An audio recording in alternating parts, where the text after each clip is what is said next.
Hi, today I'm for the Redmi Note 12 and I'll show you how to connect to Wi-Fi this device.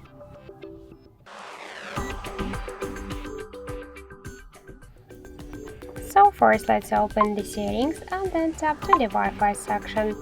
To activate Wi-Fi or to turn it off, you should click on the swatcher. After that, you'll see here all of the available networks. For example, let's use this one. Here we should enter the password. If you wanna see this password, you should click to this eye icon.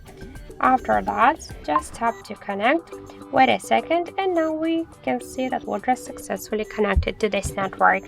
Just to also, you can use here more networks just by the same way. Select the network, enter the password, tap to connect. After that, you can switch between those networks. So also get one more way how we can do that. Just open the notification panel shortcuts and you'll see here the Wi-Fi icon. Just tap on the icon to activate Wi-Fi or to turn it off, and to launch Wi-Fi settings, hold for a while this icon. So that's it. Thank you for watching, and if you find this video helpful, leave thumbs up and subscribe.